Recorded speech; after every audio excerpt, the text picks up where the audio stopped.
son estándares. ¿Y a qué le llamamos estándares? Le llamamos estándares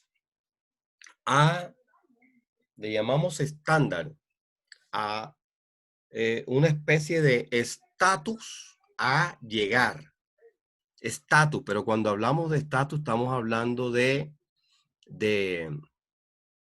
algo a alcanzar bajo un requerimiento o unos requerimientos. A eso le llamamos estándar, por decirlo así. Entonces, las normas internacionales de información financiera no son las normas internacionales de contabilidad, son dos cosas distintas. Al hablar de normas, ¿verdad? Nos estamos refiriendo a unos estándares de calidad de la información en las que las empresas, habiendo adquirido un modelo, deben alcanzar a través de la información financiera y la información contable. Entonces estamos viendo que, como les decíamos en clases anteriores, ¿qué es lo financiero y qué es lo contable? Lo financiero es una cosa y lo contable es otra cosa. Pero tenemos que establecer la diferencia entre una y la otra. Ya hemos hablado de que lo financiero en una empresa tiene que ver o está relacionado directamente con el movimiento de dinero. Y lo contable está relacionado con la contabilidad de esos movimientos del dinero. Ahora, recuerden que contablemente existen un código o un plan único de cuentas que está relacionado con las cuentas de activo, pasivo, patrimonio, ingresos, gastos, costos y otro tipo de cuentas.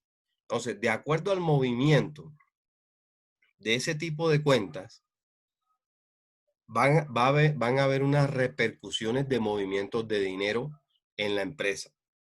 Las normas internacionales de información financiera y las normas internacionales de contabilidad, independientemente, son dos cosas distintas, pero están basadas en unos estándares de calidad o de requerimientos de información en las que la empresa de un país obligatoriamente debe tomarlos, puesto que como son internacionales, ahora, al hablar de internacionales, se está hablando de una unidad de criterio de la información, ya sea financiera o contable, que cada país debe adoptar según una ley específica. Ahora lo vamos a ver en Colombia. ¿Con qué propósito? De que las empresas adapten sus estados financieros y sus estados contables financieros y la información contable a ese tipo de estándares o de normas internacionales.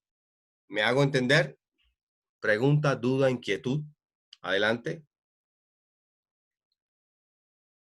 No, señor. Bien. Entonces, vamos a tener la claridad. Les voy a mostrar un video en el cual se presenta qué son las normas. ¿Qué son las normas de información financiera? ¿Ok? ¿Ok? Bien. Un videito, Sí, señor. suave. A un video de adminlab.org. El día de hoy vamos a tratar el tema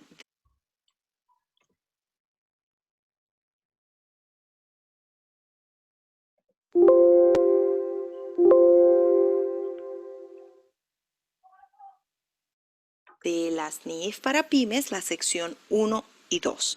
Vamos a comenzar estudiando esta interesante norma, sección por sección. Así que comencemos. La sección 1 de esta norma nos define el alcance del estándar. Lo que quiere decir es que las pequeñas y medianas empresas, ¿quiénes son? Básicamente tienen dos características estas entidades. No tienen obligación pública de rendir cuentas y publican estados financieros con información de propósito general para usuarios externos. Ahora, ¿Quiénes no tienen obligación pública de rendir cuentas? Estas son las organizaciones que no cumplen con uno de estos dos premisas. Primero, que sus instrumentos de deuda o patrimonio no se negocian o que no estén en proceso de negociarse en un mercado público de valores como una bolsa de valores nacional, extranjera o regional.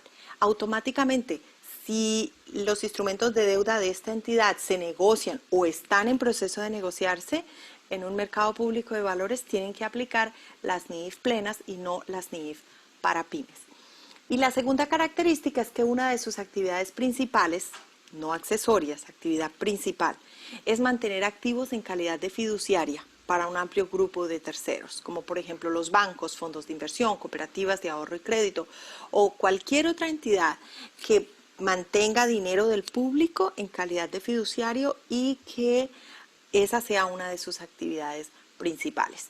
Y bueno, la segunda característica, que publiquen estados financieros con información de propósito general para usuarios externos. Estas personas, estas entidades son las que están obligadas a usar la NIIF para pymes o pueden usarla de acuerdo con la legislación nacional. Para nuestro caso en Colombia, estas son las entidades obligadas a aplicar esta norma. Ahora, una entidad no puede decir que está presentando estados financieros conforme a las NIIF para pymes a menos que cumpla con todos los requisitos de la norma. Todos, no uno y el otro no. Por ejemplo, una entidad que esté cotizando sus instrumentos de deuda en bolsa no puede decir que sus estados financieros están de acuerdo con la NIIF para pymes, porque en ese caso ellos deberían estar aplicando las NIIF plenas. Así la autoridad local lo exija. No pueden decir que están utilizando la norma internacional. Ahora, la sección 2 hablamos de conceptos y principios generales. Una de las más importantes es establecer el objetivo de los estados financieros de las pymes. ¿Cuál es el objetivo? Si comprendemos esto, lo demás va a ser mucho más sencillo. El objetivo es proporcionar información que sea útil. Información útil, no cualquier calidad de información útil, sobre tres cosas: la situación financiera, que es lo que conocemos como el balance general, el rendimiento, que sería el estado de resultados, y el flujo de efectivo, que es el estado de flujos de efectivo. Información sobre esas tres áreas. ¿Para qué? ¿Cuál es el propósito? Tomar decisiones económicas. Tiene que ser útil esa información para la toma de decisiones económicas, de lo contrario no estamos ofreciendo los estados financieros que esta normatividad se propone a entregar al público. ¿Para quiénes tomen esas decisiones económicas? Pues una amplia gama de usuarios, porque estas entidades no presentan información específica, sino información de propósito general para una amplia gama de usuarios que no pueden exigir o no están en condiciones de exigir informes a la medida. Y el segundo objetivo, definitivamente, de estos estados financieros es mostrar los resultados de la administración llevada a cabo por la gerencia. Cómo están utilizando los recursos, qué tan efectivos, de acuerdo con los planes que tengan los propietarios. Seguimos entonces con las características de la información financiera. La norma establece 10 características que la información financiera debería tener.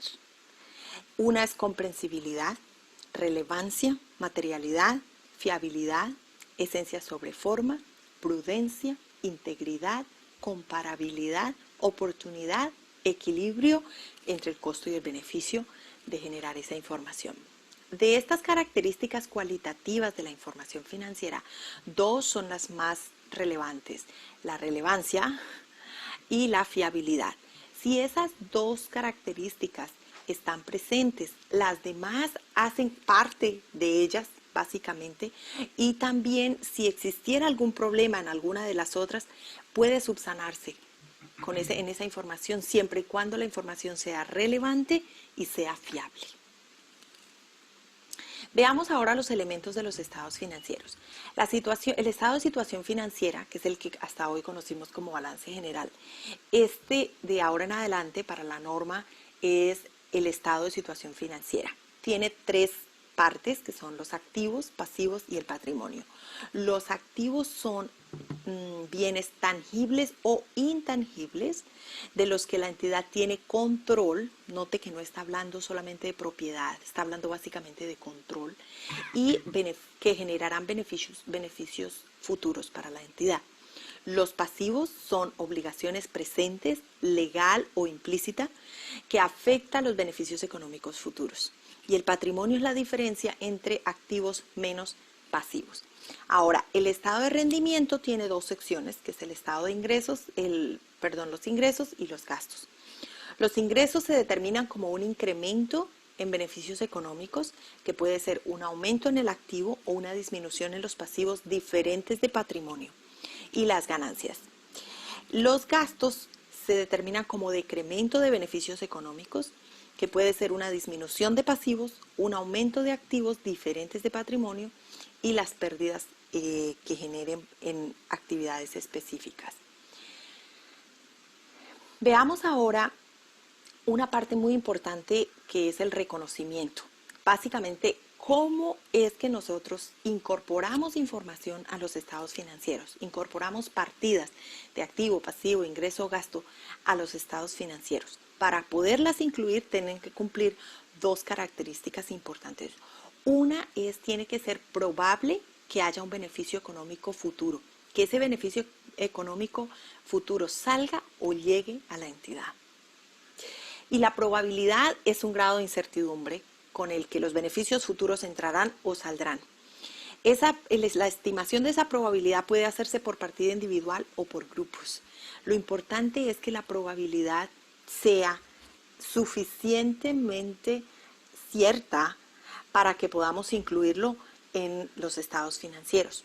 Ahora, el segundo punto es si es probable que vamos a tener beneficios económicos futuros o que vamos a entregar beneficios económicos futuros.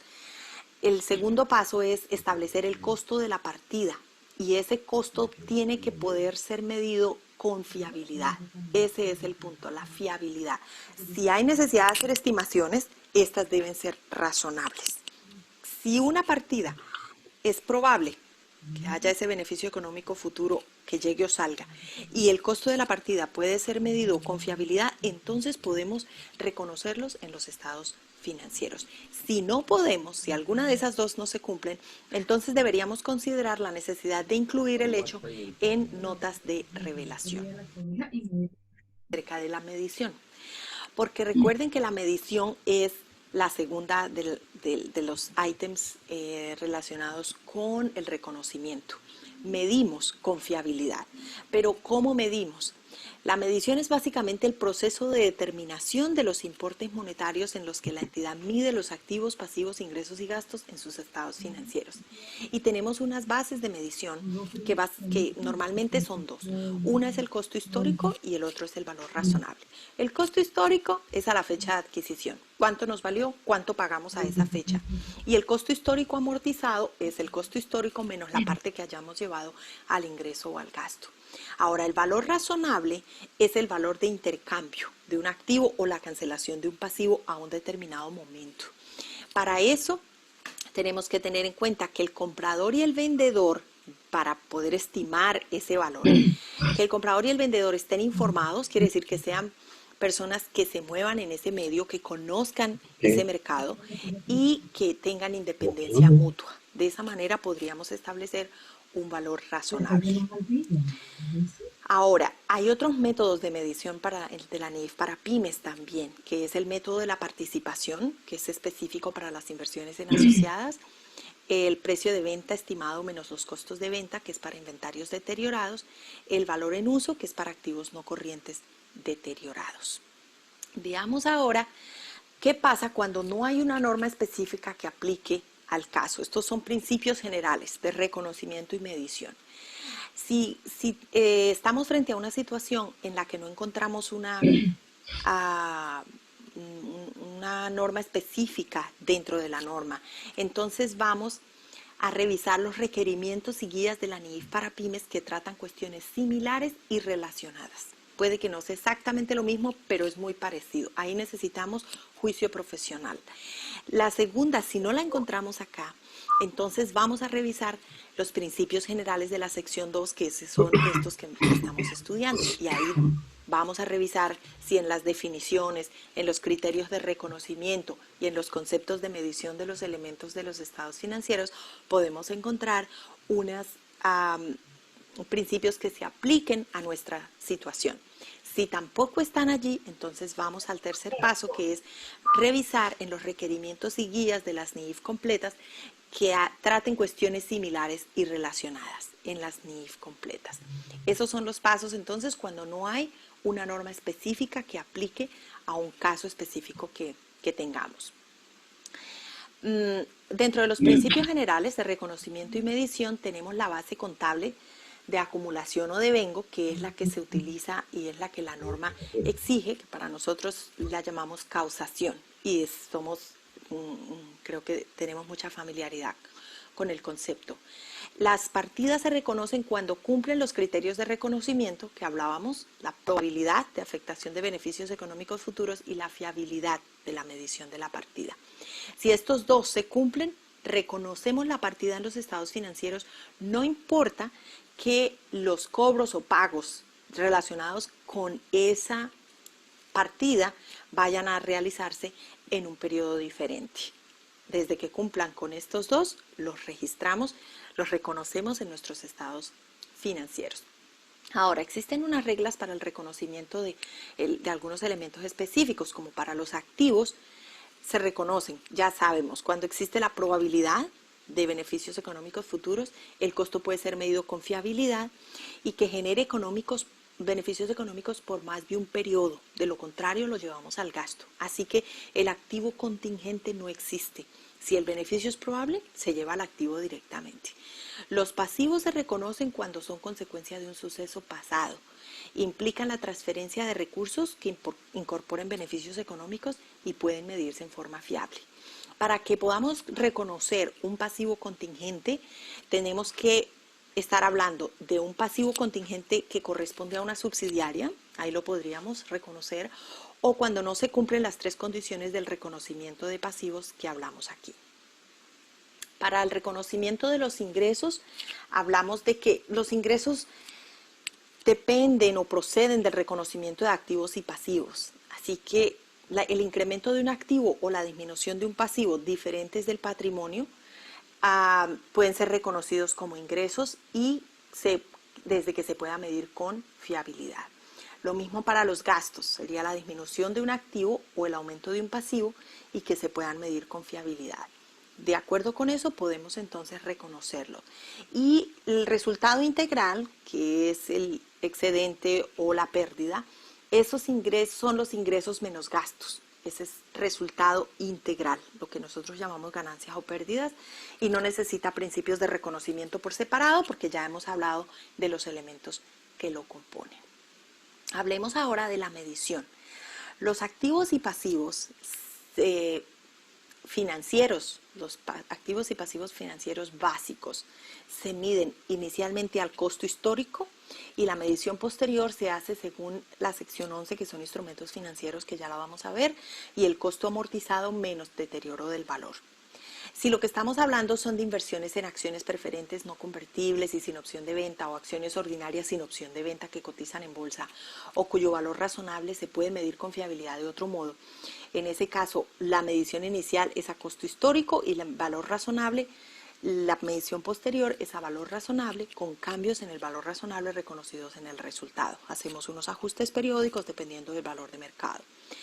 Y para los demás activos y pasivos financieros, la medición inicial es al costo histórico y la medición posterior es al valor razonable con cambios en valor razonable reconocidos en resultado, a menos que esta NIIF autorice la base del costo o del costo amortizado.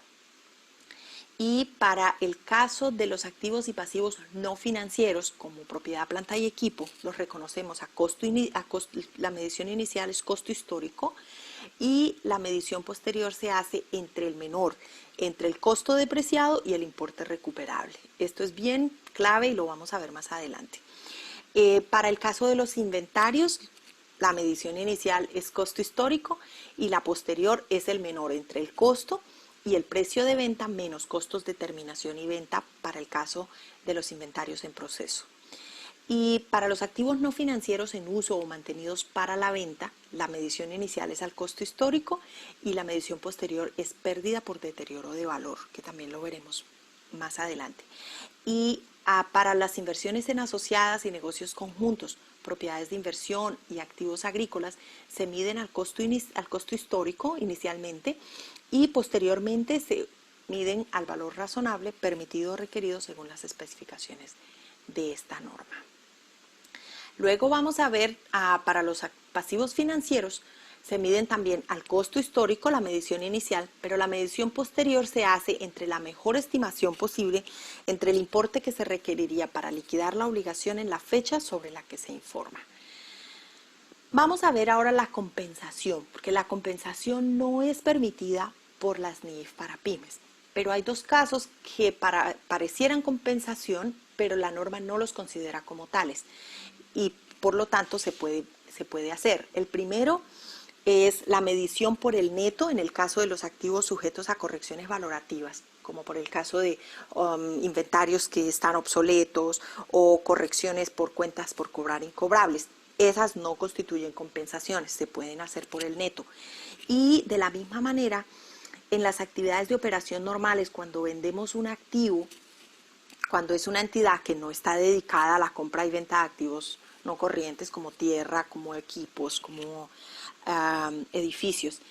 En ese caso podemos llevar a la ganancia o pérdida por la venta o la disposición del activo, deduciendo pues la parte que tenemos en libros con respecto al precio de venta y a los gastos de venta correspondientes. En ese caso tampoco se considera una compensación y por lo tanto se puede hacer. El principio es las compensaciones no están no son aprobadas en esta norma, no se pueden usar compensaciones. Así que bueno, esperamos que este video haya sido útil y si tienen algunas dudas adicionales pueden contactarnos a contact@adminlab.com.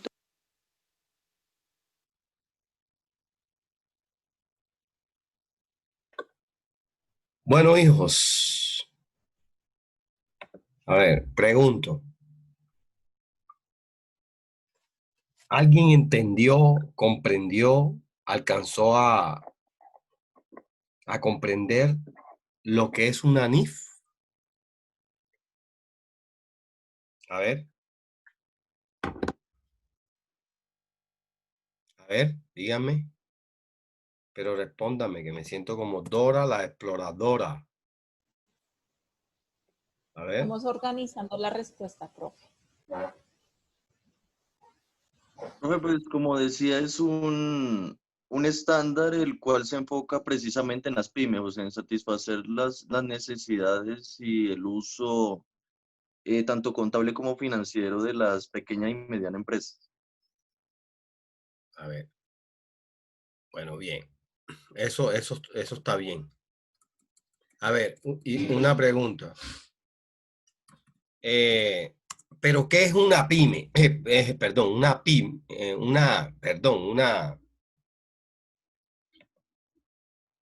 ¿qué es una NIF? A ver, ¿alguien sabe qué es? ¿Quién sabe qué es una NIF? Normas internacionales de información financiera. Sí, esas son las NIF. Ese es el significado de NIF. Pero ¿qué son? ¿Qué son? A ver. Bueno, bien. Permítanme. ¿De normas? Sí, pero ya lo habíamos dicho que son normas, pero ¿cómo se ven reflejadas? Bien. ¿Como estándares globales, profe? Sí, estándares globales. Eso es en teoría. Pero ¿qué sería un estándar global? A ver, ¿qué sería un estándar global? Un lineamiento, o sea, puede ser un lineamiento o un parámetro que se debe seguir como norma. Sí, sí, está bien, está bien. Esas son las dos palabras. Me gustan esas dos palabras. Hay muchas, pero esas dos también. Parámetros. ¿Ya? Y tenemos que tener claridad. Son parámetros parámetros. Ahora, ¿qué es un parámetro? Vamos a hacer claridad para tener profundización en cuanto a lo que estamos hablando. ¿Qué es un parámetro? ¿A qué le llamamos nosotros parámetro? ¿A qué le llamamos parámetro? Profe, un parámetro es, por decirlo así, un proceso de medida. O sea, es que debe cumplir con ciertos parámetros, o sea, que debe cumplir con ciertas medidas o ciertas pautas que deben regirse paso a paso. Bien, ok, está bien. ¿Con respecto a qué? ¿O respecto a qué? En ese caso, respecto a las pymes, que son las NIF de las pymes. Pero a las pymes, pero ¿qué de las pymes? Sí, es en las pymes, ok, pero ¿qué? ¿Qué será lo que vamos a parametrizar?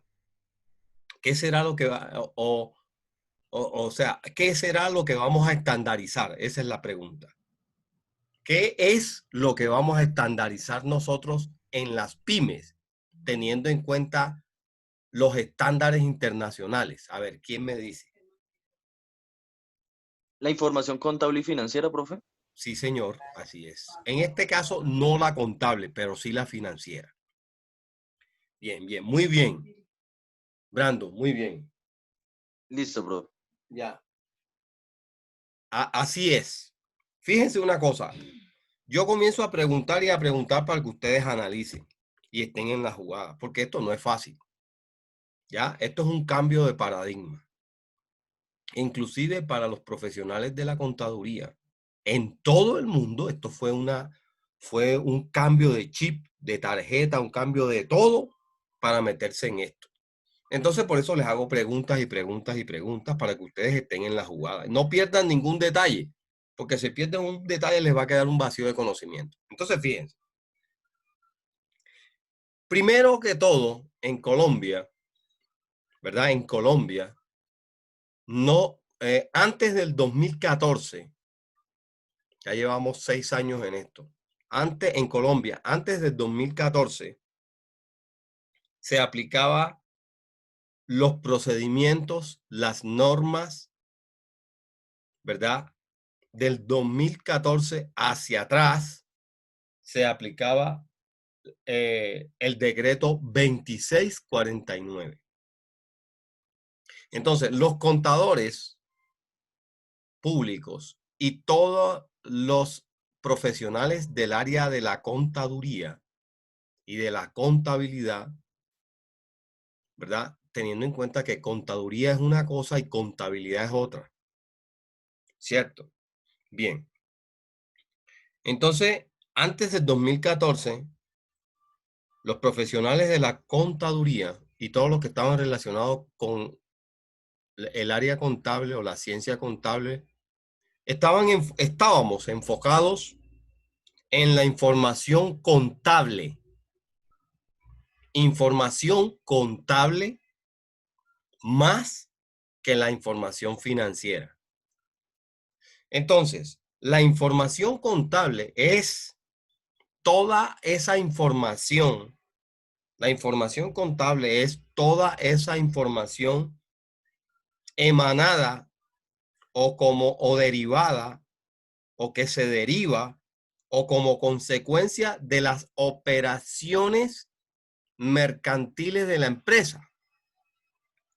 Por ejemplo, se compró, se vendió, se llevó al banco dinero.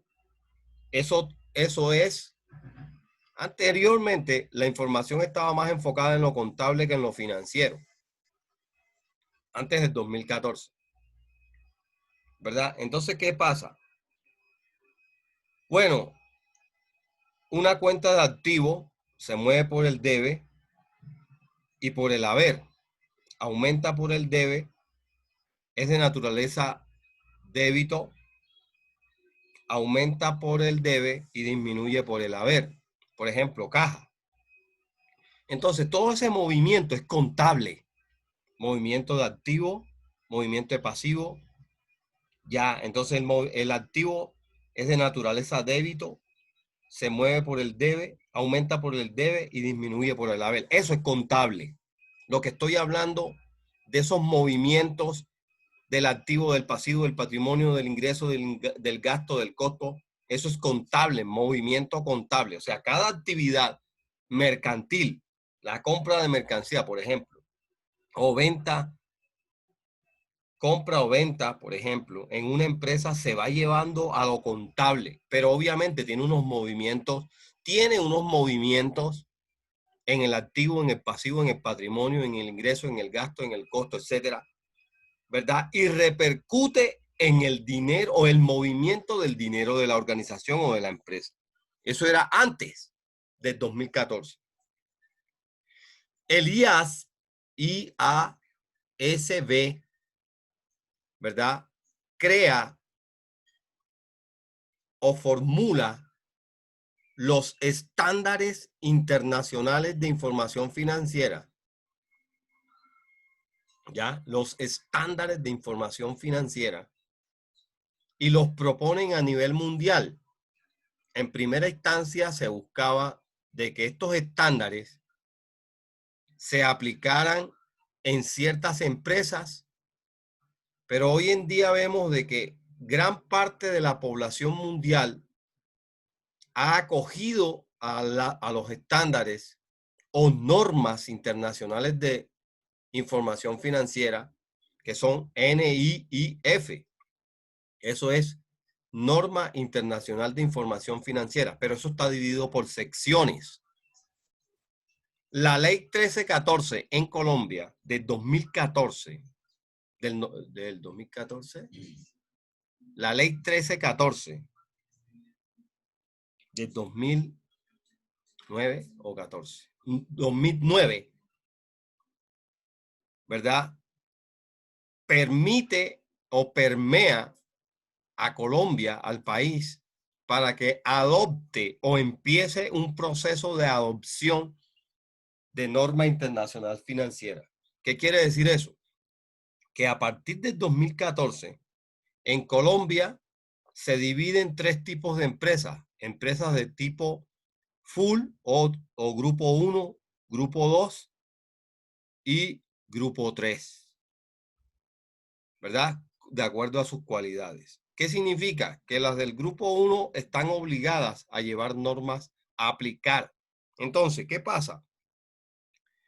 En primera instancia, las empresas del grupo 1 fueron obligadas a adoptar normas internacionales de información financiera, ¿verdad? A partir de 2014 empezó en Colombia ese proceso. Pero las empresas del grupo 1 estaban obligadas a adoptar la información financiera. Ahora, tenemos que ver cuáles son las secciones. Ahora, tenemos que ver cuáles son las secciones que componen, las diferentes secciones que componen esas normas internacionales de información financiera para comprender. Ahora, la pregunta es ¿por qué tiene que ver todo esto con lo que les estoy diciendo con la asignatura? Es que, como ustedes pudieron ver en el video, algo se notó del costo. Como esta asignatura costo, ustedes tienen que entender qué pasó con el costo antes en el decreto 2649 y la ley 1314. O sea, el decreto 2649 era del 2014 para atrás y todavía está en vigencia. Y la ley 1314, que es la que normatiza la adopción, el principio de adopción de normas internacionales de información financiera. Entonces, estamos viendo que en Colombia, ¿verdad? En Colombia hay un choque entre las dos leyes. El decreto 2649 de 1993, que es lo que tiene que ver o está relacionado con la operacionalización contable de las organizaciones. A partir de la ley 1314, entra en vigencia esa ley en el 2014 para adopción de las normas internacionales de información financiera. Bien. Entonces hay un revolcón en el cambio de paradigma porque la información se vuelve más cualitativa. Cualitativa es que resalta más las cualidades de la información. Ahora, en Colombia se sigue el decreto 2649, sigue en vigencia, pero llega a un punto donde cuando ya la información contable se operacionaliza, pero al momento de establecer la información o llevar la información a los estados financieros, ya no se hace bajo el decreto 2649, sino que se establece que debe hacerse bajo la ley 1314, que tiene que ver con los estándares de información financiera. En eso resulta se cambian los nombres de los estados financieros y suceden unos cambios. Ya la forma de elaborar los estados financieros se le aplica otra forma, unos métodos, y va cambiando un poco, no la información, sino la forma y el método de elaborarlo y expresarlo y decirlo. ¿Me hago entender? Preguntas, dudas, inquietudes. A ver. Ninguna, profesor, claro. Pero sí se entendió la cosa. Bien. Entonces, es necesario que nosotros tengamos en cuenta que cómo debemos responder y qué debemos responder cuando vamos a hablar de lo contable y de lo financiero. O sea, recuerden, lo contable, lo financiero y lo económico son tres cosas completamente distintas. Generalmente, el común de las personas considera que eso es lo mismo, pero no es así. Entonces, al hablar de norma internacional de información financiera, ¿a qué nos estamos refiriendo? ¿Quién me dice?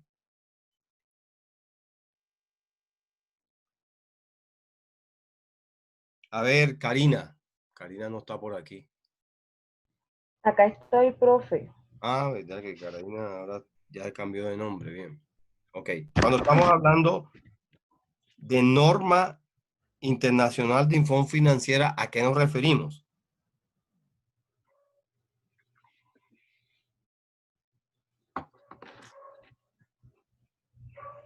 Ay, profe, se me fue la paloma.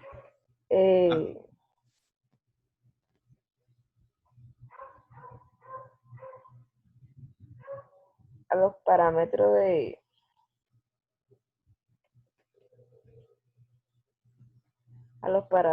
globales de esa contabilidad, profe. No, contabilidad no. Ya no estamos hablando de contabilidad, estamos hablando de qué cosa. Ojo, la norma internacional de información financiera no es contabilidad. Ya dije que la contabilidad es la operacionalización de la información contable, lo que implica el activo, el pasivo, el patrimonio y cómo se mueven esas cuentas por el debe, por el haber. Eso es contable, pero no estamos hablando de la información contable, estamos hablando de lo financiero. Esa información contable debe llevarse a lo financiero. Entonces tengamos en cuenta eso. Señor. Bien, fíjense una cosa, permítame y les muestro en relación, porque es que mucha gente tiene que, fíjate lo que sucede aquí. Las modificaciones. Existen, a ver, las normas internacionales de información financiera, ¿verdad? Trajeron unas modificaciones en la sección 2 a la 34, ¿verdad? Hay una retroactividad. Retro significa antes, activo, actividad o activamente de lo que sucedió antes en una empresa. Entonces mira lo que sucede aquí. Que al introducirse las normas internacionales de información financiera, hay unas modificaciones en la forma, en el estilo de presentar la información financiera. Existen al menos 21 cambios en 35 secciones. La mayoría contiene aclaraciones de requerimientos existentes o de orientación, respaldo para que los cambios en la práctica y la afectación de los estados financieros. Fíjense las palabras que encontramos aquí. Aclaraciones. O sea, las normas internacionales de información financiera nos aclaran las cosas con respecto a lo contable y a lo financiero. Segundo, hay unos requerimientos existentes, que significa que hay unas peticiones. Tercero, hay unas orientaciones. Y cuarto, hay unos respaldos que se ven reflejados en los estados financieros. Entonces, fíjense lo que pasa acá. Las normas internacionales de información financiera no son contabilidad. No, son unos estándares, unos requerimientos, son es como un nuevo estilo. Las normas internacionales de información financiera en sus diferentes secciones es un nuevo estilo para aclarar, requerir, orientar y respaldar cambios en el manejo y presentación de la información financiera reflejada en los estados financieros de las organizaciones. Eso son las normas internacionales de información financiera. Ahora, tenemos que tener en cuenta que hay una transición, un proceso de transición. En Colombia, aquí lo veíamos, decreto 26. Bueno, aquí se equivocaron, pero es 2649.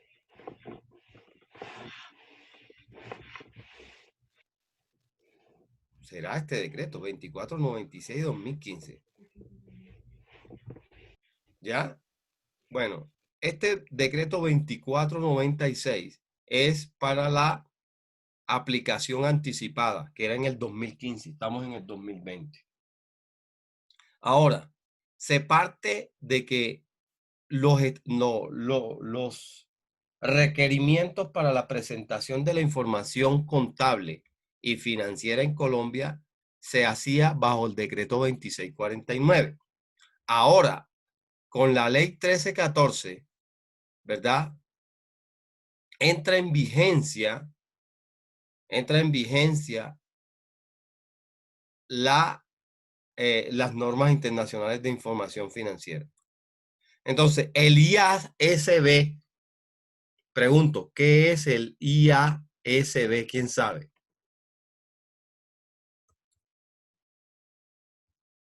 ¿Qué es el IASB? ¿Quién me dice? Bueno, el IASB es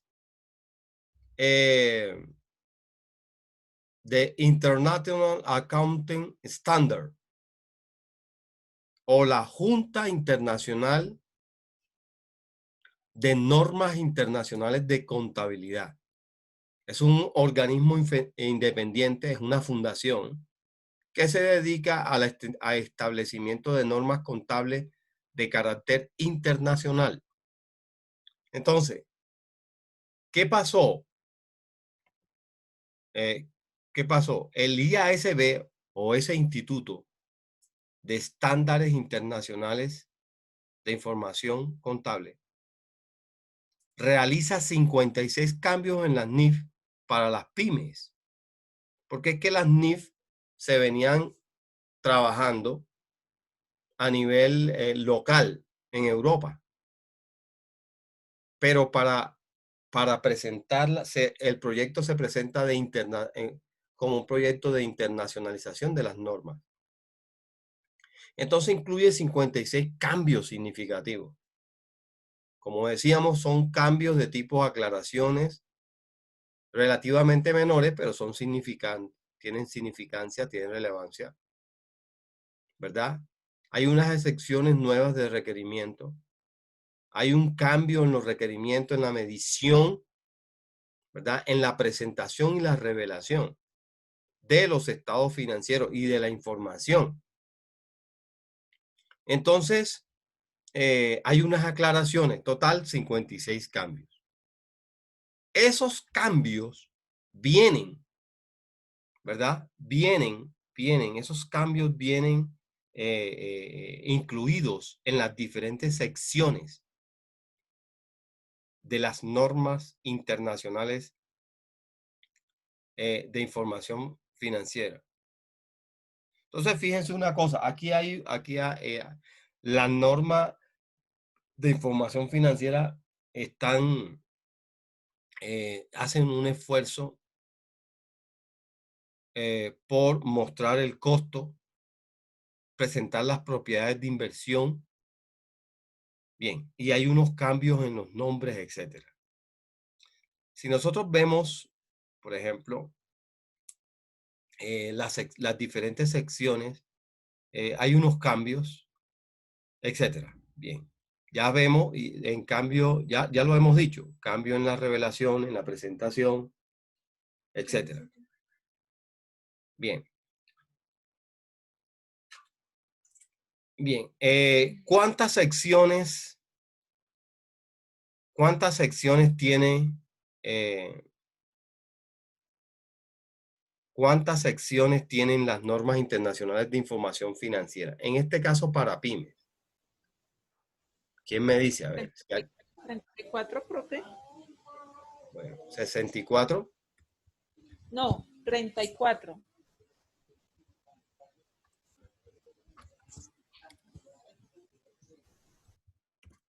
Bien. La NIF para pymes, vamos a ver si Angie dice. A ver, ¿tú dices cuántas, Angie? 34, profe. Bueno, 34 más 1. ¿Ya? 34 más 1. No estaba tan lejos, pero está bien. Entonces, en el año 2009, el IAS, que ya sabemos quién es, publicó la versión de las normas internacionales de información financiera para pymes. Ahora, ¿qué es pyme? ¿Quién me dice qué es pyme? Pequeña y mediana empresa. Muy bien. Bien. Es una versión simplificada de las NIF y tiene 35 secciones. ¿Ya? Ahí está enfocada cómo, qué, cómo, cuándo, dónde, por qué y para qué se hace todo lo que se debe hacer relacionado con la información de qué tipo. ¿La información de qué tipo? Financiera. Sí, señor, financiera. Pensé que algunos me iban a decir contable, pero no es contable, financiera. ¿Y qué es lo financiera? ¿Qué es lo financiero? Que destaque lo Movimiento de cualitativo en la dinero. información. Pues. ¿Cómo?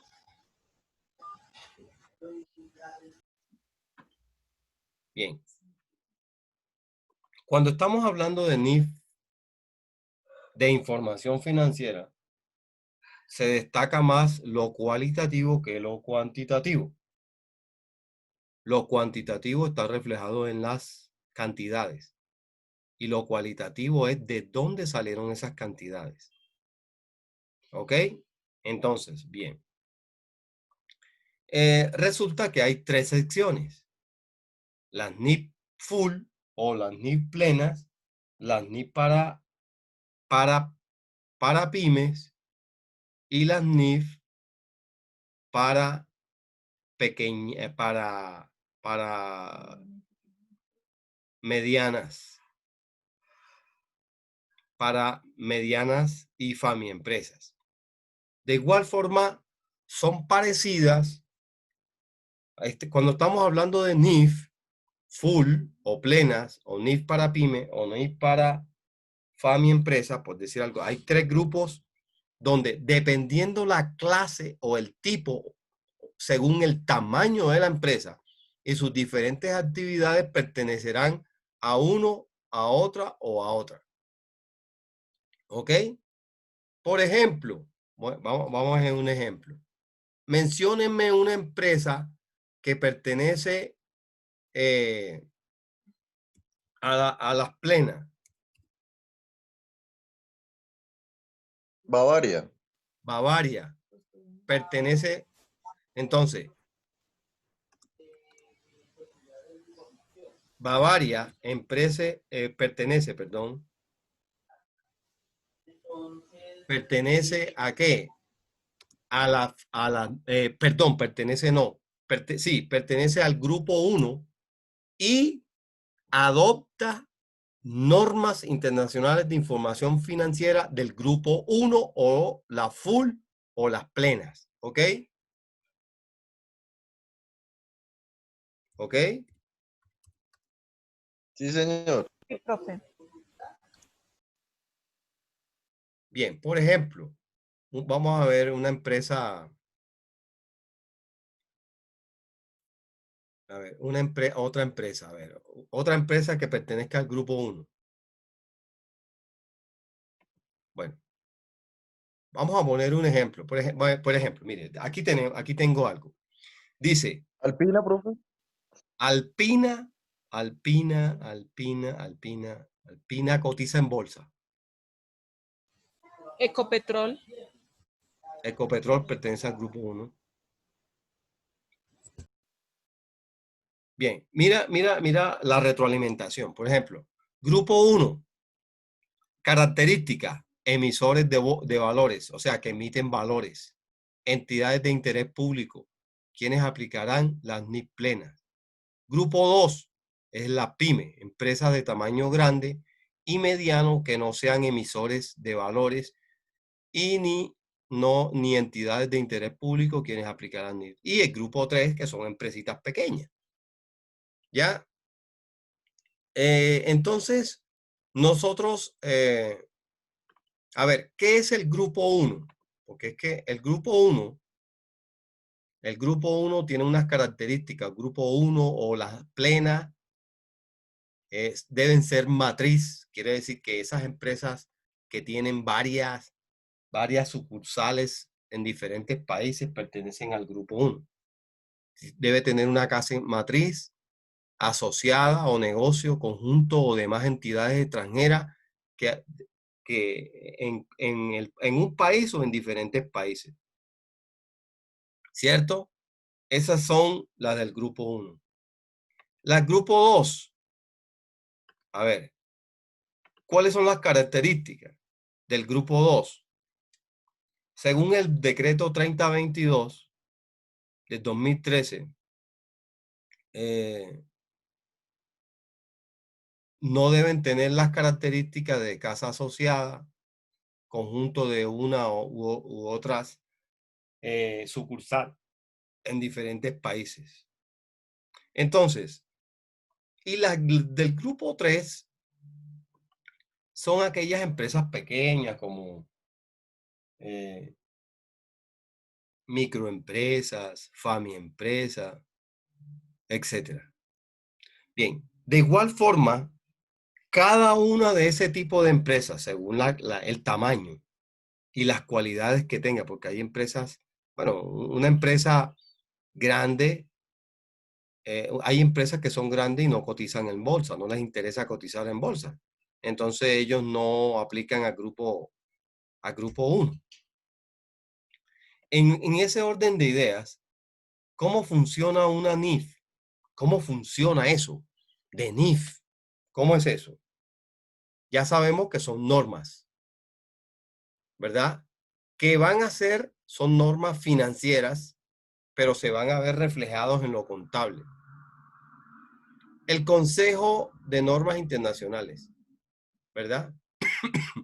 ¿Qué es lo que busca la NIF? NIF 1, NIF 2, NIF 3, NIF 4, NIF 5, NIF 6.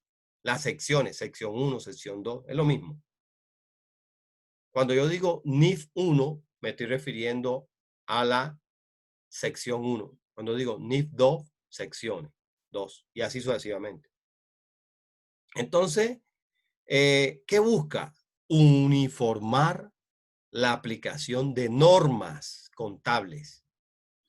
Ahora, fíjense, pero dirían ustedes, profe, pero usted está diciendo que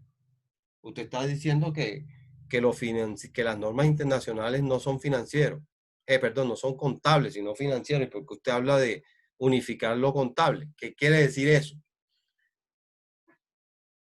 Todo manejo de dinero tiene que pasar por un proceso contable. ¿Sí? Todo lo financiero tiene que pasar primero por un proceso contable. Entonces, la demostración de dinero, ¿quién demuestra el movimiento del dinero? La contabilidad. Entonces, lo contable y lo financiero son diferentes cosas, son diferentes operaciones o diferentes tipos de información, pero están ligadas, van agarradas de la mano una de la otra. Entonces, lo que busca una NIF es unificar el criterio, armonizar o colocarle un uniforme que se llama Norma Internacional de Información Financiera, un uniforme a la información contable en la empresa. Esa información contable de entrada, salida de dinero, por el debe, por el haber, por el ingreso, por el gasto, etcétera, por el activo que se hizo con el activo, que se hizo con el pasivo, etcétera. Ese tipo de información, ¿verdad? Hay que uniformarla, colocarle un uniforme, ¿verdad? Antes de que salga de la empresa, debe salir con un uniforme. ¿Cómo se llama ese uniforme? A ver, ¿quién me dice? ¿Quién me dice? A ver. ¿Los estándares, profe? Sí, señor, así es. Debe salir, ese uniforme se llama Estándares Internacionales de Información Financiera. Sí, señor. ¿Ya? Entonces, fíjense una cosa, que esos estándares, ¿verdad? Esos estándares de información financiera. Ahora, una pregunta, bien. ¿Por qué deben uniformarse la información?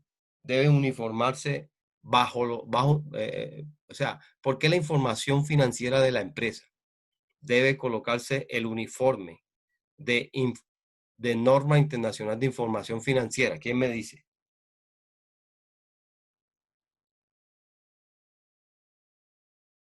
¿Quién me dice? A ver.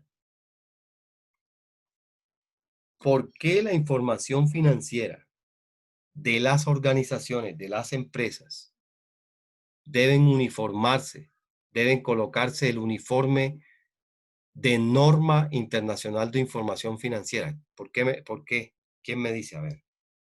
¿Quién me regala la respuesta? Profe, para destacar las cualidades, bueno, sí, en términos cualitativos, lo que necesita la organización. Lo que necesita la organización. Esa es una parte, Brian. Brando. Recuerda que, yo no sé si ustedes se acuerdan, pero yo sí me acuerdo, que en el mundo, a nivel mundial, apareció el concepto de globalización. ¿Sí? ¿Sí se acuerdan? La globalización. ¿Sí se acuerdan? A ver. Sí, Si señor. Bien, el concepto de globalización, concepto, no la definición, concepto. El concepto de globalización aparece a nivel mundial, ¿verdad? Y que la globalización es un concepto internacional. Y recuerden que el mundo está regido por normas y principios globales. Entonces, cuando yo hablo del mundo, me refiero a lo financiero, lo político, lo económico, lo social, etc.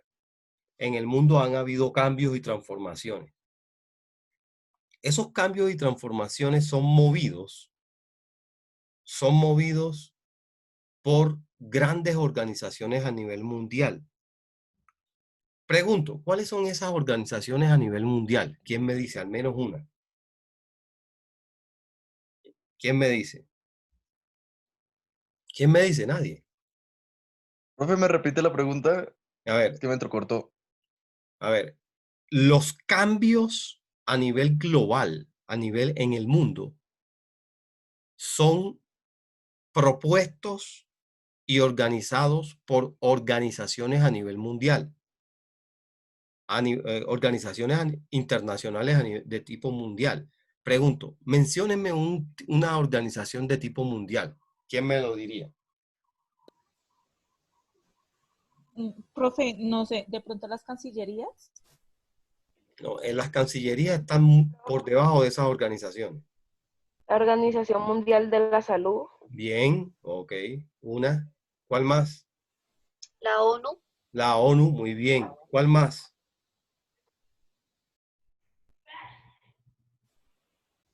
Bien. Entonces, fíjense, ok, al menos. Hay muchas organizaciones de tipo internacional a nivel mundial, ¿verdad? Naciones Unidas, Organización Mundial de la Salud, bueno, está toda esa cantidad de organizaciones. Esas organizaciones, las organizaciones como tal, son gremios o asociaciones de tipo internacional a nivel mundial, pero ellas están regidas por personas. El mundo no se manda solo. El mundo es mandado, comandado, dirigido por las personas que tienen que aportan mayor dinero en el mundo. Y esas organizaciones, ¿verdad? Son empresas a nivel internacional, pero son dirigidas por esos líderes mundiales. Y esas organizaciones influyen sobre esas organizaciones, crean políticas, normas, principios y cosas para que recaiga sobre los gobiernos, porque los gobiernos son transitorios. O sea, hoy está uno, el otro y así sucesivamente. Hoy está un presidente, mañana está otro y así. Pero a nivel mundial se colocan de acuerdo todas esas organizaciones para plantear cambios en el mundo y cambios en nosotros, los seres humanos. Obviamente que muchas veces nosotros no vamos a resistir a esos cambios y van a haber manifestaciones, etcétera. ¿A dónde quiero llegar con esta explicación? Por ejemplo, ¿verdad? Por ejemplo, el IAS es una organización no gubernamental europea que busca o planteó o propuso el proyecto de internacionalización de las normas internacionales de información financiera. Le colocó, eso ya se usaba, pero les coloca internacional, el punto, ese concepto de internacional para que a través del proceso de globalización en el mundo, de un mundo globalizado, todos los gobiernos adopten las normas internacionales para que para que las organizaciones también manejen información de ese tipo. ¿Qué quiere decir esto? El concepto de globalización, perdón, las normas, el IAS aprovecha la globalización o el concepto de globalización en el mundo y plantean las normas internacionales de información financiera para que esa información financiera recopilada por los estándares, o sea, los estándares le pongan una camiseta a la información de las empresas para que se vuelva internacional. ¿Con qué propósito? Que si un chino le interesa una empresa en Colombia, él allá en China pueda ver la información de las empresas en China y en Colombia se interprete, se analice y lleve la misma información. Las normas internacionales, por eso los estándares o las normas, por decirlo así. ¿Por qué se llaman normas? Porque tratan de imponerse, de ser obligación a través de leyes en los países que busquen estandarizar a nivel mundial la información de las organizaciones. Como ya les dije, Entonces, si un chino le interesa a una empresa en Colombia, él la lea, y lea la información de la empresa y sepa que la información que está leyendo es fiel, confiable, fidedigna y la sepa leer. Entonces, cuando vaya a Japón, a China, a Estados Unidos, en cualquier parte del mundo, la información se lea y se interprete de la misma manera, obviamente porque se ha operacionalizado de la misma manera en cualquier lugar del mundo. ¿Me hago entender? Por eso se llaman estándares internacionales de información financiera. Pero se le coloca la palabra norma porque la norma está relacionada con una ley y las leyes se cumplen o se cumplen de manera impositiva o de manera obligatoria en un país determinado. ¿Me hago entender? Niños, Sí, señor. Sí, profe. Sí, profe. ¿ya? Entonces, en Colombia había el decreto 2649, que era el que nos decía cómo se manejaba la información contable y financiera de la empresa. Ya ahora, en Colombia se sigue trabajando el decreto 2649, pero llega un momento en que el decreto 2649 queda hasta ahí. Entonces, el decreto 2640, la operacionalización que surge del decreto 2649 le dice a la ley 1314, toma, aquí está la información, el resto es tuyo. ¿Me hago entender, hijos? ¿Me copiaron cómo es la cosa? ¿Sí o no me entendieron? ¿O no me hice Profe, entender? ¿me repite la última parte, por favor? Bien. El decreto 2649 es el que te dice, te establece cómo se operacionaliza la información contable y financiera en Colombia.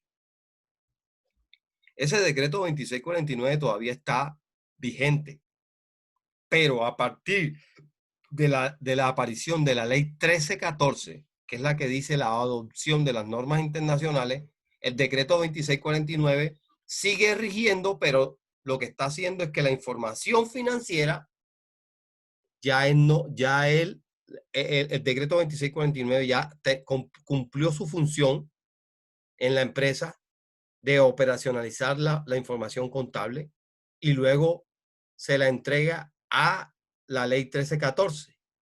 Entonces, la ley 1314 la operacionaliza o la información que el decreto 2649 le dio, la ley 1314 la operacionaliza a estándares internacionales de información financiera. ¿Me hago entender?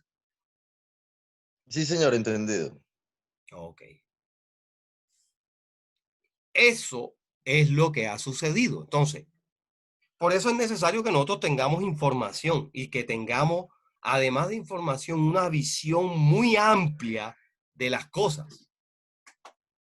Les traigo a colación a ustedes. ¿Por qué ustedes necesitan saber lo que yo les estoy diciendo o lo que está planteando la clase? Porque necesitan saber de dónde proviene una cosa. ¿Por qué? Porque uno como ser humano, uno como ser inteligente, debe analizar e interpretar toda la información que está delante de uno para no tragar en seco, porque cuando usted traga en seco, usted hace mecánicamente, pero si le pregunto de dónde salió esto, usted no sabe. Pero la persona inteligente, que lo somos todos, que analizamos de dónde provienen las cosas, vamos a tener un mayor nivel de conocimiento y vamos a tener vamos a aplicar un mayor de análisis para dar una respuesta mucho más amplia, más concreta y más certera en cuanto al proceso de operacionalización de una función X, en este caso la información contable. ¿Por qué la gente, el común de la gente dice, que lo contable, lo financiero y lo económico es lo mismo? Porque no saben. Pero frente a la situación de análisis crítico de la información que tenemos enfrente, nosotros debemos analizar de dónde proviene la información contable, de dónde proviene la información financiera y de dónde proviene la información económica. Entonces, cuando nosotros analizamos los tres tipos hacemos un análisis de los tres tipos de información, vamos a tener tres tipos de información diferentes que nos va a ayudar a sopesar para lanzar un juicio mucho más certero, amplio de una circunstancia, en este caso de los tres tipos de información. ¿Me estoy haciendo entender? Para eso hay que hacer análisis crítico de la información que llega a nuestros oídos. ¿Me estoy haciendo entender, hijos? Sí, señor. Está sucediendo algo. No me voy a salir, pero quiero hacer un análisis. Hoy en día tenemos celulares que nos brindan información, pero no nos dan conocimiento. El computador, yo me meto a Google y saco cualquier tipo de información, pero no tiene, la información no es conocimiento. Hoy en día tenemos muchísima información en la cabeza, pero no tenemos conocimiento de absolutamente nada. ¿Ok? Tenemos información de todo, pero no tenemos conocimiento de nada. Y le queremos hacer creer a la gente que sabemos, pero no sabemos nada. Sabemos dónde está la información. Podríamos saber dónde está la información. Podríamos tener toda la información del mundo, pero no tenemos conocimiento. ¿Por qué no tenemos conocimiento? Porque no analizamos la pertinencia de la información que nos llega a nuestros oídos. Muchas veces uno le pregunta a alguien, oye, ¿qué es esto o qué es aquello? Y la persona dice, es esto y esto. Si no se le dice que está bien o que está mal, la persona está creyendo que está bien, resulta que tiene una información equivocada. Porque o tiene información, pero no tiene conocimiento. Y al no tener conocimiento, no sabe expresarlo, no sabe manifestarlo. ¿Me hago entender, hijos? ¿Me copian, hijos? Alejandra, ¿me Sí, copias? profe. Angie, ¿me copias? Sí, señor. Brando, ¿me copias? Sí, profe. Joan, ¿me estás escuchando? Que no te he escuchado hoy. Joan, ¿dónde estás? Profe, escribió Profe, en el chat. parece que no le sirve el micrófono. Melissa, ¿me estás escuchando? Sí, profe. Ah, ok, Joan me está escuchando bien. Entonces, de eso se trata, jóvenes. O sea, estoy haciendo un paréntesis de profundización de la información, ¿verdad? De profundización de la información para llegar a entender y comprender mediante un análisis la información para obtener conocimiento. ¿Me hago entender? Bien. Ok, entonces hemos hablado, jóvenes, ¿cierto? Hemos hablado de las NIF. Apenas hemos hablado de las NIF, ¿verdad? Ahora vamos a a ver, ¿cuáles son ese compendio de las NIF para pymes? A ver, las NIF para pymes, o esas secciones, compendio o grupos, ¿no? NIF para pymes.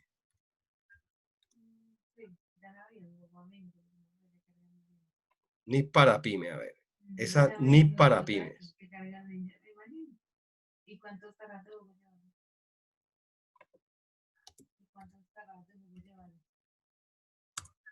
Bien. Las NIF para pyme tienen, ¿cuántas secciones me dijeron? 35. 35, profe. Bueno, muy bien.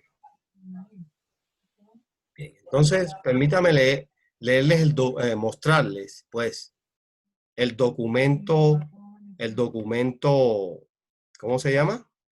El documento original. Aquí está el documento original de la NIF para pyme. Aquí está. Este es el documento original. ¿Verdad? El documento original. Les voy a mostrar cuáles son las secciones. ¿Sí? ¿Cuáles son las secciones? Entonces, La norma internacional de información financiera para pequeñas y medianas entidades, ni para pymes, tiene ¿cuántas secciones me dijeron? ¿Cuántas?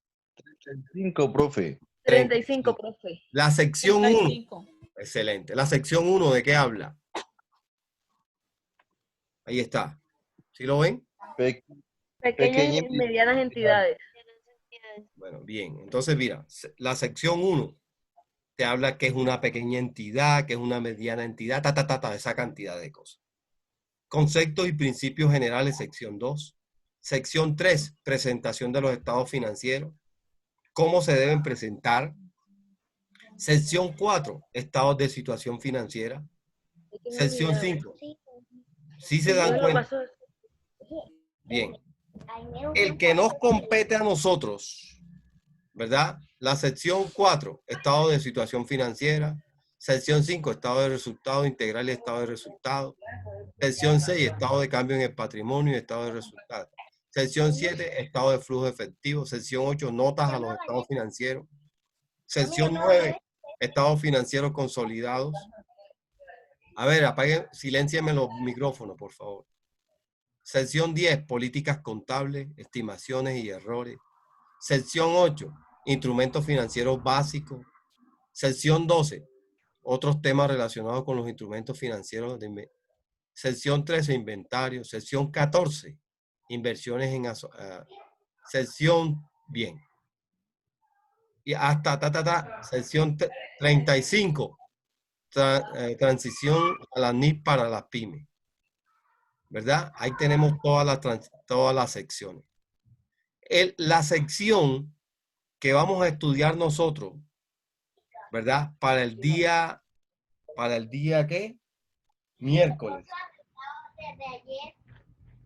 Necesito que por favor, me silencien los micrófonos.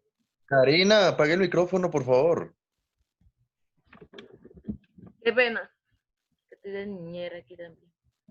Bien, la sección que tiene que ver, que vamos a analizar nosotros, ¿verdad? La sección que vamos a analizar nosotros, que tiene que ver con el costo, es esta sección, que es la sección número 13. ¿Ok? Entonces necesito que para el miércoles, porque mañana me van a hacer el parcial, se la sepan. Esta es la sección 13. ¿Ok? ¿Aló? Sí, profe. Profe, Listo, una profe. pregunta, ¿y el parcial cómo va a ser? El parcial va a ser falso, verdadero. Escoge la sección, la respuesta correcta, completa. Listo, profe. Profe, una pregunta, ¿este documento está en plataforma? Te lo voy a montar, ya te lo monto. ¿Ya? Listo, profe, gracias. Bien, entonces necesitamos que nos sepamos al pie del cañón, al pie de la letra, esta sección 13. ¿Ok? Porque esto es la actualidad, esto es lo moderno, esto es lo que se maneja, estos son los conceptos, las ideas principales en lo que respecta al costo al día de hoy. ¿Me hago entender? ¿Me hago Sí, entender? señor. Bien, entonces, esto es lo que vamos a estudiar para el día miércoles. Entonces, deseo, les pido por favor que lo lean, no solamente lo lean, que lo lean como hacía yo cuando estaba en la universidad. Leía 3 veces y no entendía. Y me tocaba leer 4 y 5 veces, subrayar, analizar, resaltar, buscar. Por ejemplo, ¿qué es un inventario? Y esa palabra que la buscaba en el diccionario, la relacionaba. Y yo hago una pregunta, ¿será que ¿será que a mí se me olvidaron las cosas? ¿Ustedes qué dicen? No, profe. Nunca se me olvidan las cosas, porque todavía es la hora y yo hago ese ejercicio que hacía cuando estaba en la universidad. Yo no tenía computadora. Bueno, esto es una exhortación, ¿no? O sea, no es un regaño, es un recorderis para que seamos mejores estudiantes, mejores personas y mejores profesionales, ¿ok?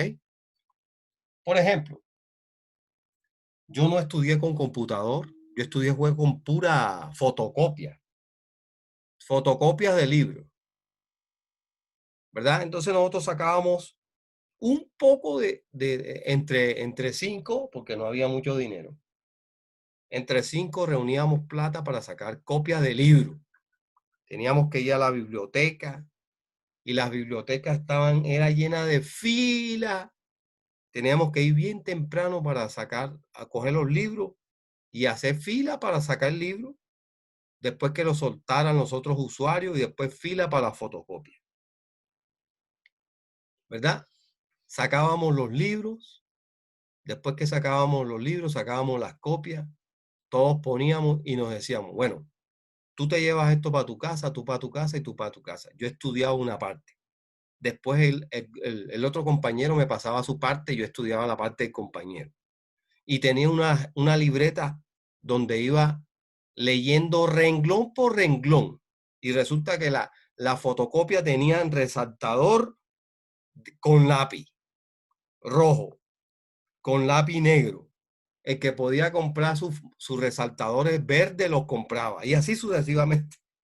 Me hago entender porque todos hacíamos el ejercicio. Y, por ejemplo, palabras desconocidas. Para una persona, la palabra inventario es fácil. Para mí, la palabra inventario podría ser desconocida. Pero yo no debo asumir que porque la leí ya yo lo sé. Entonces uno a veces le pregunta a un estudiante, ¿y qué es el inventario? Profe, son las cosas que están allá en no sé qué, donde usted sabe, profe. ¿Cómo así? ¿Qué sé yo? ¿De qué me está hablando? ¿Me hago entender? ¿Ok? Sí, señor. Entonces, la idea es que cuando ya uno entra a un proceso de formación, uno piensa hacerse profesional y debe tener un lenguaje técnico. Ya uno no debe hablar como si estuviera por allá allá en la calle, ya, independientemente de donde sea, en la calle, donde en la calle se entiende por actitudes, por gestos, por grosería, por palabras, y entonces la ley es más fuerte, no. Aquí empezamos a trabajar, a analizar las cosas, a adquirir un nuevo conocimiento a través de una información analizada para tener un vocabulario técnico como profesional de la contaduría. ¿Me hago entender? O en cualquier área del conocimiento. ¿Ok, hijos? Bien. Preguntas, dudas, inquietudes. Todo claro, profe. Bien. Entonces, una recomendación, jóvenes. No asuman. Por ejemplo, vamos a poner un ejemplo.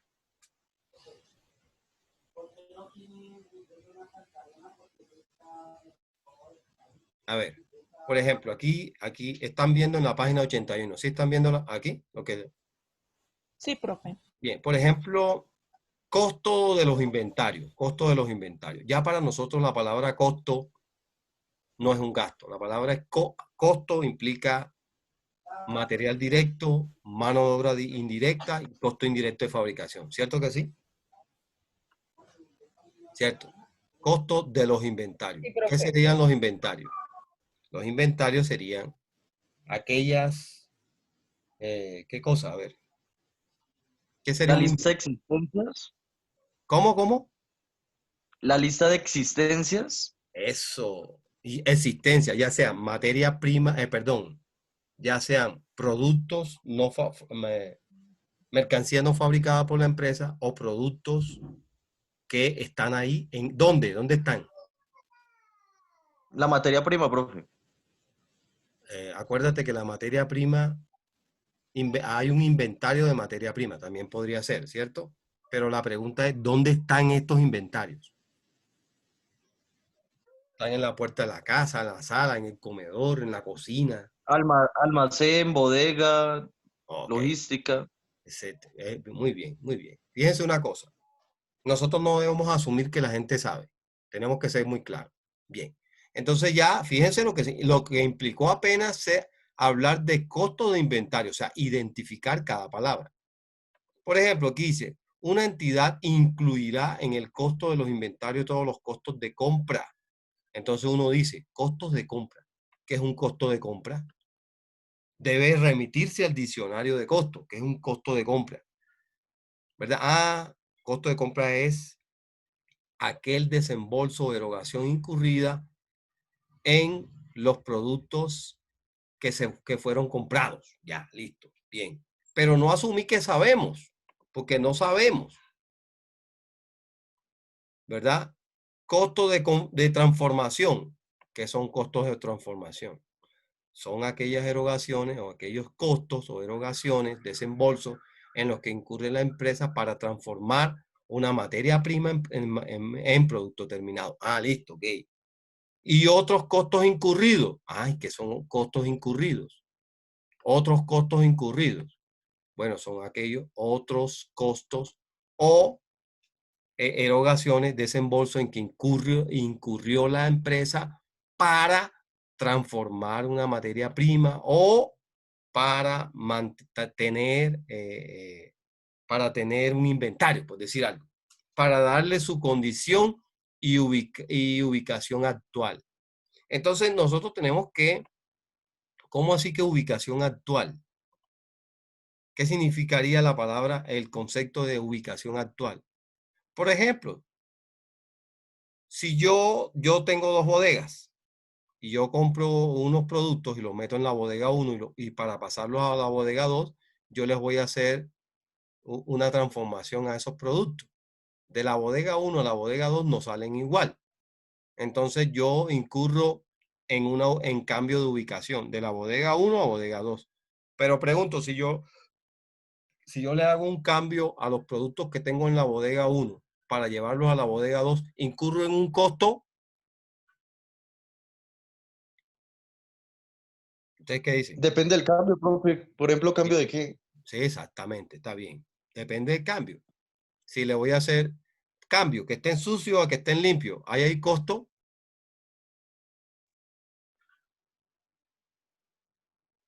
Claro, profe, si se limpia la mercancía, ¿no? Recurre a la salud. Ahí incurrí en un costo en mano de obra. Cosas. Sí, en Ah, costo sí, en también, mano. mano de obra porque le tenemos a esa persona que está ahí que limpie eso no se va a limpiar solo. Eso hay que decir, Sí. bueno, te vamos a pagar 2.000 pesos, 3.000 pesos, 4.000 pesos, o te lo vamos a pagar como hora extra de tu trabajo, etcétera. ¿Me hago entender? Sí, profe. Bien. Por ejemplo, en la bodega tenemos productos y lo vamos a colocar en el estante. ¿Quién va a hacer esa tarea? ¿O quién haría esa tarea?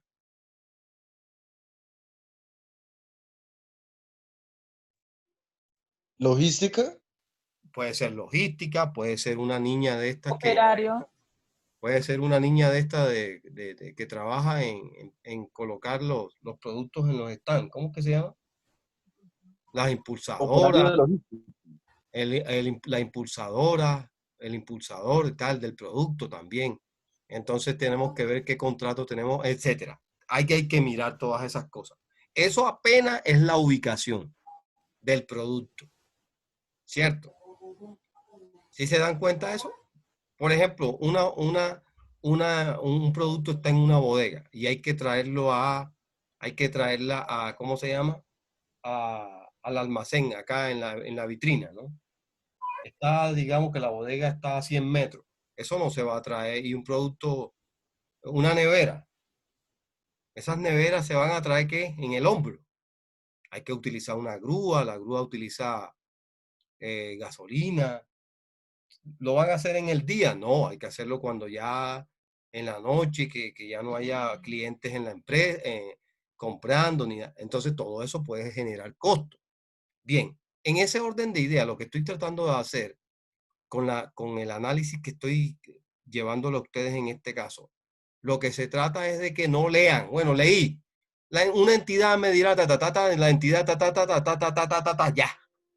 No, lean así la primera vez, la segunda vez presten más atención, la tercera vez más, o yo no sé cuál de las veces, cuántas veces irán a leer, pero analicen palabra por palabra, las resaltan, las buscan en el diccionario, las buscan su significado, qué significa la aplicación, ¿verdad? Entonces, a eso me refería, ¿ok? Al análisis del documento.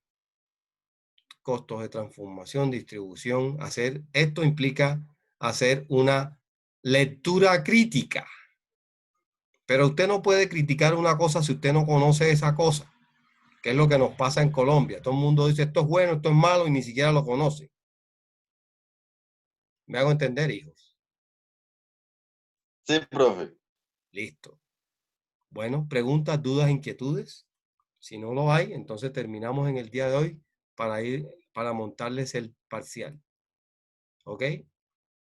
Les voy a bajar y les voy a colocar en la sección de hoy este documento. ¿Ok? No, más bien se la voy a colocar en la sección de mañana. ¿Ok? Sí, señor. Listo. Pregunta, profe. Angie. No, profe. Ninguna. Profe, recomendaciones, consejos para el parcial. Bien. Que estudien, que analicen, que lean bien la pregunta. ¿Ya? Porque hay estudiantes, ojo, no es lo que yo creo, lo que yo pienso, lo que a mí me parece. No. Es lo que hemos estudiado aquí.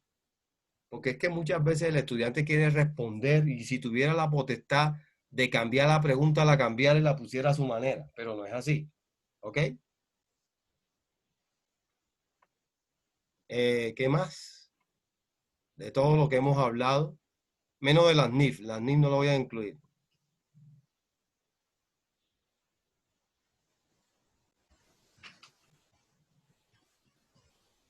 ¿Ok, hijos? Listo, profe. Listo, profe. Bien, se la voy a colocar en la sección 8, ¿ok? Ahí les voy a colocar el documento NIF para pymes. Recuerden, la sección 13. Sección 13 de la pyme. No es la sección, no estoy hablando de la sección del curso, no. Estoy hablando de la sección 13, que es lo que van a leer. ¿Me hago entender?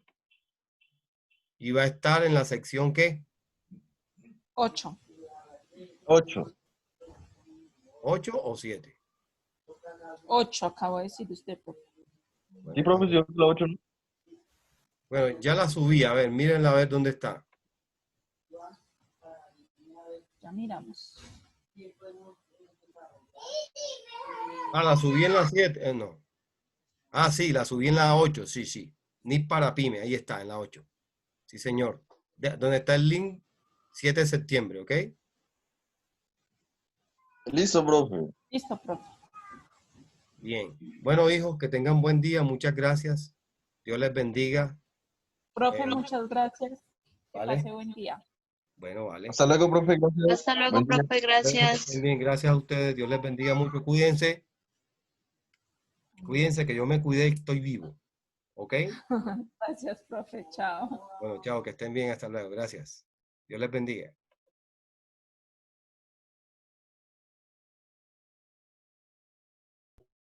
Hasta mañana, profe. Imagínate que hablando solo.